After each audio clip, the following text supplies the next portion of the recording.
Good morning. Good morning. Hoorah! Yeah. Spartan Warriors. Yeah. One thing I want to say about the election. Just one thing and we'll move on. It doesn't matter. It doesn't matter who's president. You know why?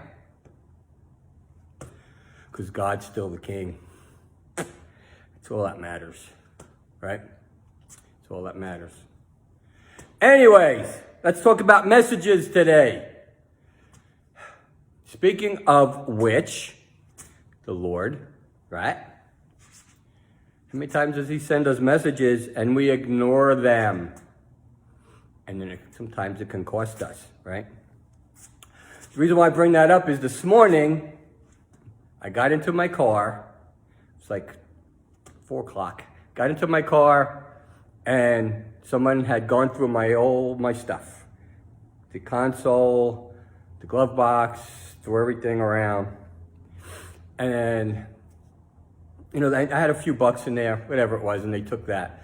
But the thing was, they didn't take anything else. They didn't destroy anything.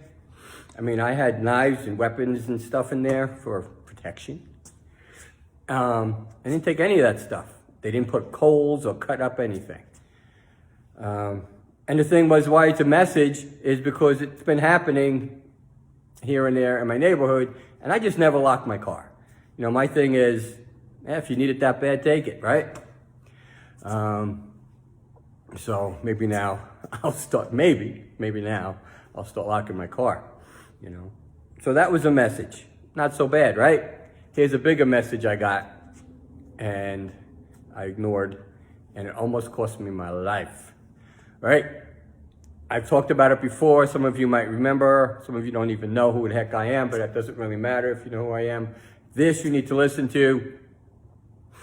For about 4 years, a little over 4 years ago, I ended up in the hospital for about a month, close to death. A couple of days, I told my wife, you know, a couple of days, if I would have waited, that'd have been it, right? I would have been with the Lord right now. We'd be speaking to you. But before I ended up in the hospital, that whole month before that, I didn't really feel well. Wasn't myself. Felt I had brain fog. Had no motivation, none of that stuff. But, you know, I kept doing and pushing, getting up early, coming to the gym, working out, doing my work. Never got it checked. You know, nothing, did nothing. Now understand, being in the health field for 30 plus years at the time, you know, I would have had patients do that. I would have done the blood work. I would have did something. But for me, you know, as a man, you know, we're not the most intelligent species around. So, as a man, and it took a woman, my love, my queen, my wife, to save my life, and the Lord, of course. Anyway, that was the message, and I ignored it, and it almost killed me. You know, we get a lot of messages in our gut, and that's why they say trust your gut, right? Trust your heart. I mean, this is all given from the Lord. If he puts something in your heart, it's a reason for you to go and figure out how to do it. You may not know how to do it. You may not think you know how to do it, but it's there for a reason, right? And you might say, well, it's too hard. It's impossible. All right, again, with the impossible crapola. It says it right there, impossible, right? And Jim Rohn used to say, don't wish things were easier, wish you were better, right? Don't wish your situation would improve, wish that you had more wisdom. Right, so it's all up to us. If we want our world to change, we have to first change inside us. Again, I'll get back to the presidency. Who knows? You know, who knows gets in?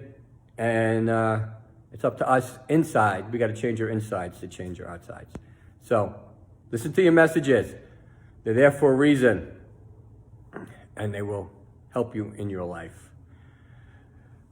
Okay, Spartan Warriors, listen, if you have any questions, comments, leave them below. If you need me to, if you'd like me to speak about something, you know, I'll do that.